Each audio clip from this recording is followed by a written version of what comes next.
Good morning. आज के हम इस वीडियो में कुछ सेट प्रश्नों की बात करेंगे। जैसे सेट 12 क्या कह रहा है। सेट 12 में फर्स्ट क्वेश्चन है, किसी चालक तार की लंबाई खींच कर दोगुनी कर दी जाए।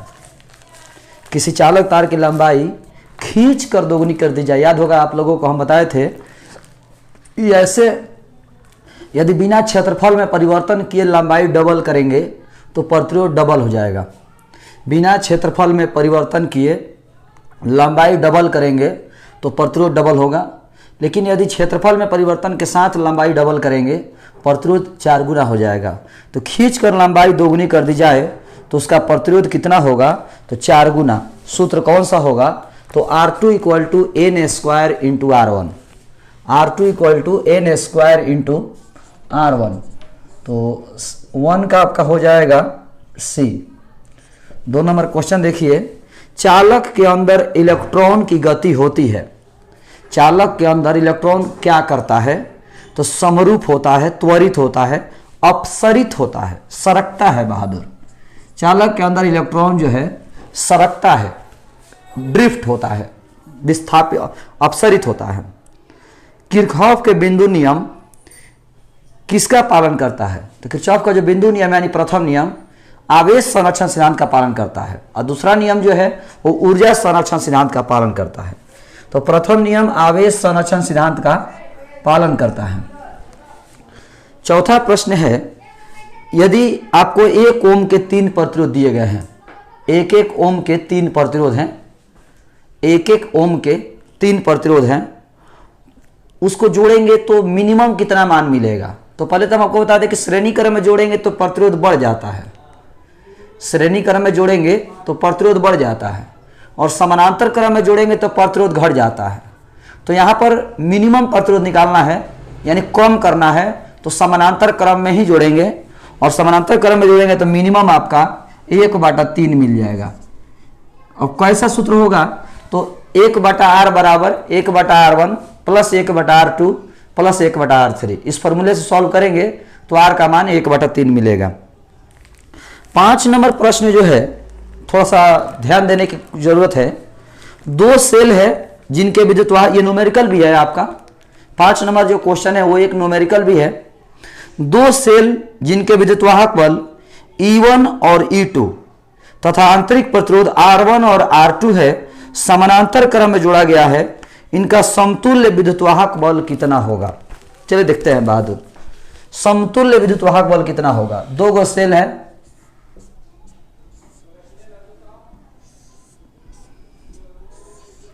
इस तरह से है, E1 R1 E2 R2। ये आपका फाइनल केस है। इससे धारा निकला I1, इससे धारा निकला I2, टोटल धारा हो गया I। तो I = हो जाएगा I1 plus I2। I = I1 plus I2। तो I = हम बात करें तो E/R, I1 = E/R1, I2 = E2/R2। अब हमें R का वैल्यू यहां रखना है समीकरण 1 में।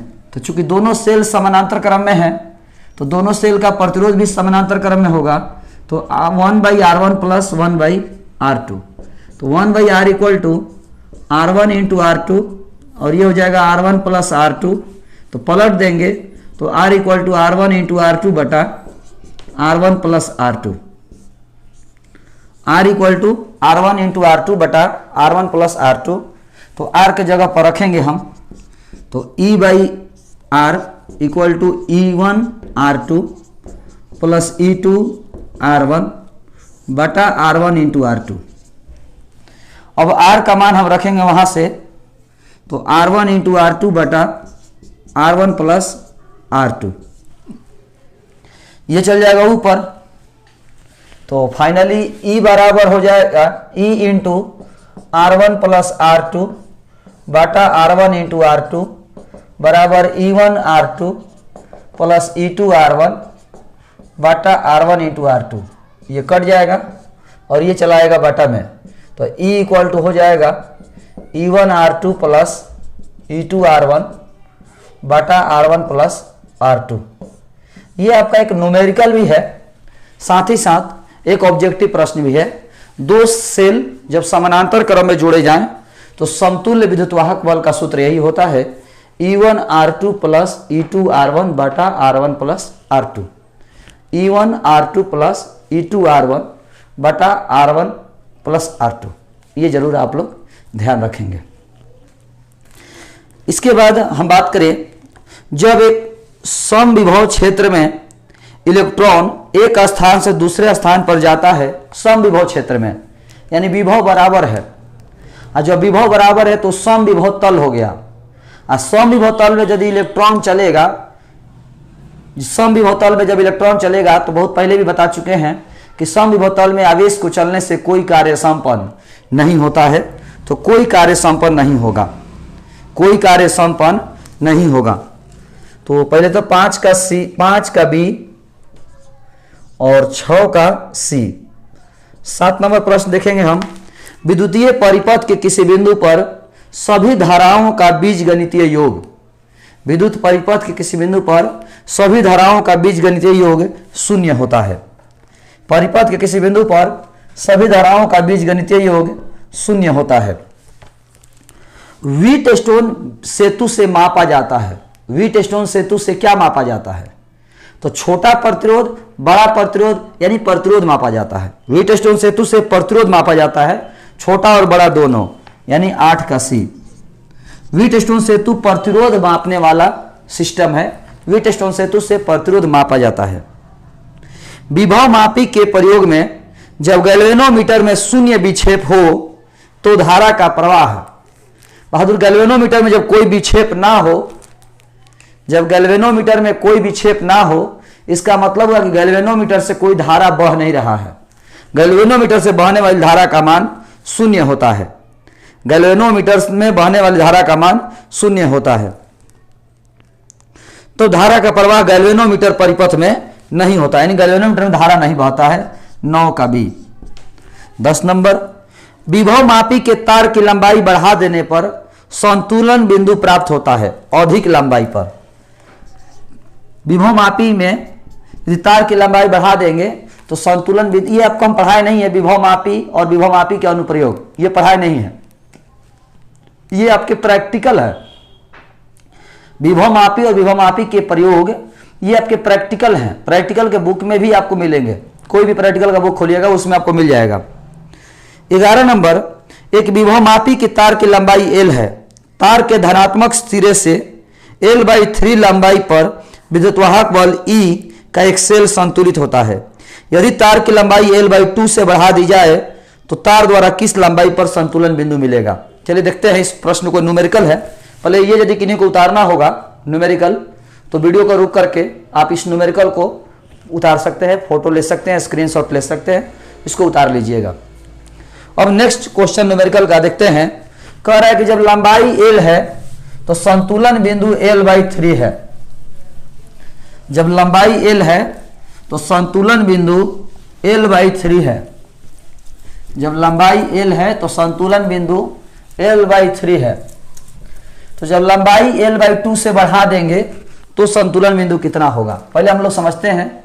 शुरू में लंबाई L था और अब लंबाई हो गया L प्लस L/2 यानी 3L/2 हो गया है, बढ़ गया। तो लंबाई जब L था तो संतुलन बिंदु L/3 पर था। जब लंबाई L था तो संतुलन बिंदु L/3 पर। जब लंबाई 1 हुआ तो संतुलन बिंदु L/3/L पर।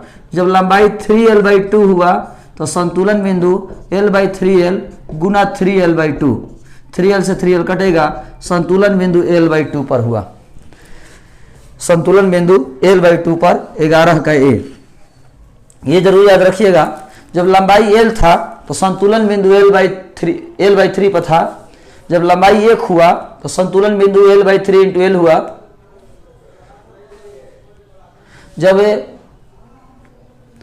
लंबाई 3L/2 हुआ तो संतुलन बिंदु L/2 पर हो गया। 12 नंबर, किसी विभवमापी की सुग्राहिकता बढ़ाने के लिए, ये तो मैंने पढ़ाई नहीं हुआ है आप लोगों को, विभवमापी की सुग्राहिकता बढ़ाने के लिए तार की लंबाई, तार के क्षेत्रफल को बढ़ाना चाहिए।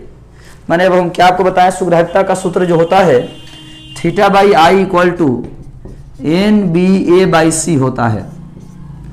सुग्राह्यता equal to N B A by C, N B A by C. फेरों की संख्या बढ़ेगी तो भी बढ़ेगा, चुंबकीय क्षेत्र बढ़ेगा तो भी बढ़ेगा, क्षेत्रफल बढ़ेगा तो भी बढ़ेगा, और फ्लक्स बढ़ेगा तो भी बढ़ेगा।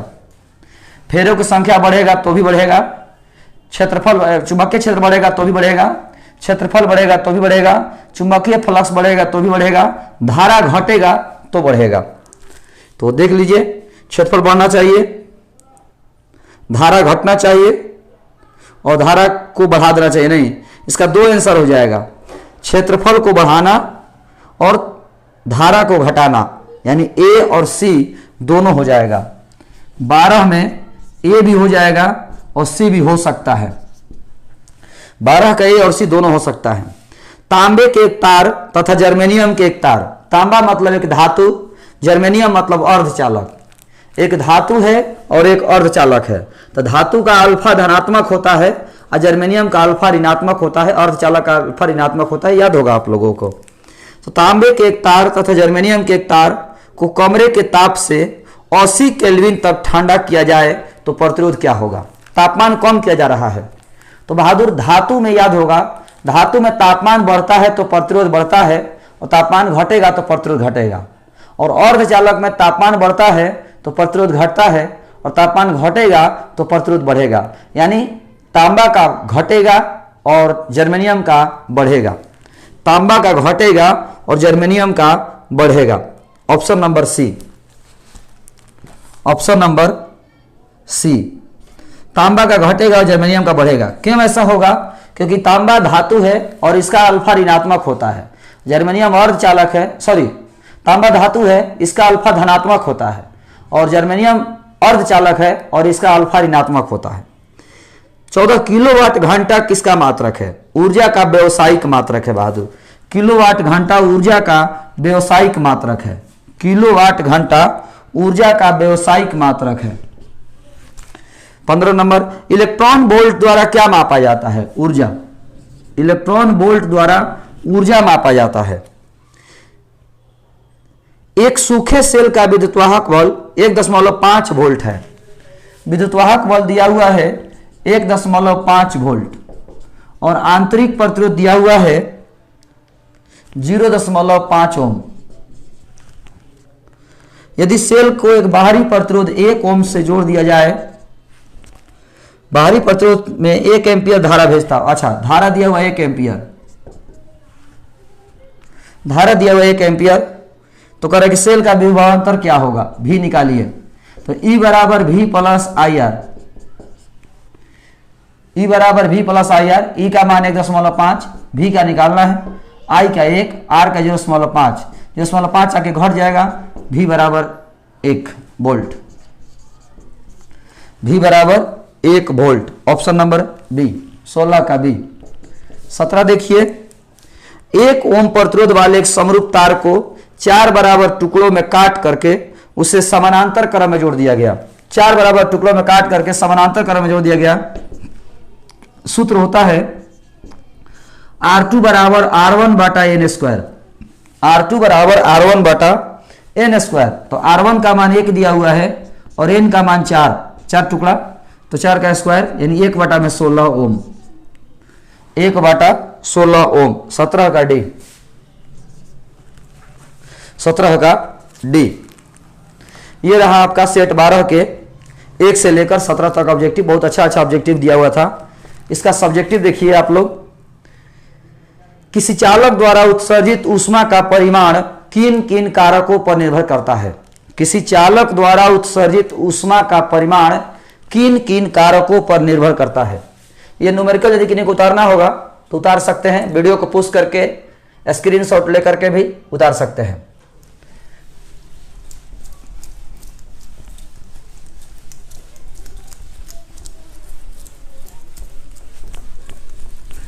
प्रश्न है कि किसी चालक द्वारा उत्सर्जित ऊष्मा का परिमाण किन किन कारकों पर निर्भर करता है? तो उत्सर्जित ऊष्मा का जो परिमाण है वो प्रवाहित धारा के वर्ग के समानुपाती होता है। चालक के प्रतिरोध के समानुपाती होता है और धारा प्रवाह में लगे समय के समानुपाती होता है। यानी विद्युत धारा पर निर्भर करता है, प्रतिरोध पर निर्भर करता है, समय पर निर्भर करता है। विद्युत धारा पर निर्भर करता है, प्रतिरोध पर निर्भर करता है, समय पर निर्भर करता है। ऊष्मा जो है धारा के वर्ग के समानुपाती है, चालक के प्रतिरोध के समानुपाती है और धारा प्रवाह में लगे समय के समानुपाती है। दूसरा है फ्यूज तार के दो विशेष गुण क्या हैं। तो फ्यूज तार के दो गुण क्या है? तो कम प्रतिरोध, कम गलनांक। कम प्रतिरोध, कम गलनांक। जल्दी गलनांक कम रहेगा, तुरंत गल जाएगा यदि कोई प्रॉब्लम होगी तो। तीसरा, कई सेलों को समानांतर क्रम में जोड़ने का लाभ एवं हानि बताइए। अच्छा प्रश्न दिया हुआ है। कई सेलों को यदि हम समानांतर क्रम में जोड़ेंगे तो उसका लाभ और हानि क्या है? आंसर ध्यान से सुनिएगा। कई सेलों, नए सेलों को समानांतर क्रम में जोड़ने पर एक सेल से प्राप्त धारा का मान समूह से प्राप्त धारा के मान के ही बराबर होता है। इसीलिए समानांतर क्रम समूहन में नए सेलों को जोड़ना लाभदायक नहीं होता है, यह हानि है। लेकिन जब पुराने सेलों को समानांतर क्रम में जोड़ते हैं तो एक सेल से प्राप्त धारा का मान समूह से प्राप्त कुल धारा के मान में सेलों की संख्या से गुना करने पर प्राप्त होता है। फिर से एक बार सुनिएगा। सेलों के समानांतर क्रम समूहन में पुराने सेल जोड़ने पर समूहन में सेलों की संख्या से प्राप्त धारा का मान एक सेल से प्राप्त धारा के पूर्णांक गुणक होता है। यानी जैसे जैसे पुराने सेलों की संख्या बढ़ेगी वैसे वैसे टोटल धारा का मान भी बढ़ेगा। एक बार फिर सुनिए। सेलों के समानांतर क्रम समूहन में नए सेलों को जोड़ने पर समूह से प्राप्त धारा का मान एक सेल से प्राप्त धारा के मान के ही बराबर होता है।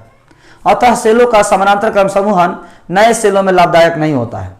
लेकिन सेलों के पुराने सेलों को जब सेलों के समानांतर क्रम समूहन में जोड़ा जाता है तो समूह से प्राप्त धारा का मान एक सेल से प्राप्त धारा के मान का पूर्णांक गुणक होता है। यह समानांतर क्रम समूहन में पुराने सेल जोड़ने से लाभदायक होता है। चौथा है व्हीटस्टोन ब्रिज के सिद्धांत को लिखें। किसी अज्ञात प्रतिरोध का मान ज्ञात करने के लिए प्रयुक्त परिपथ को दर्शाएं। यानी टोटल व्हीटस्टोन सेतु जो पढ़ाया गया है शुरू से लेकर लास्ट तक।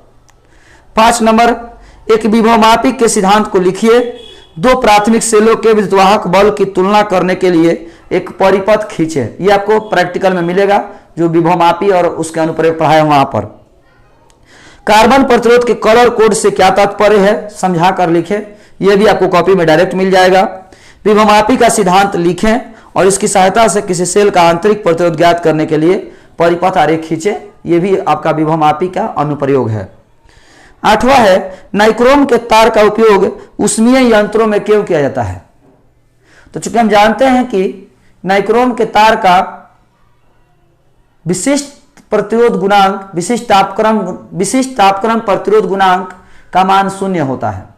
चूंकि हम जानते हैं कि नाइक्रोम के तार का विशिष्ट प्रतिरोध तापक्रम गुणांक का मान 0 होता है, जिससे तापमान बदलने से प्रतिरोध के मान पर कोई प्रभाव नहीं पड़ता है। यही कारण है कि नाइक्रोम के तार का उपयोग ऊष्मीय यंत्रों में किया जाता है। नाइक्रोम के तार का उपयोग ऊष्मीय यंत्रों में किया जाता है।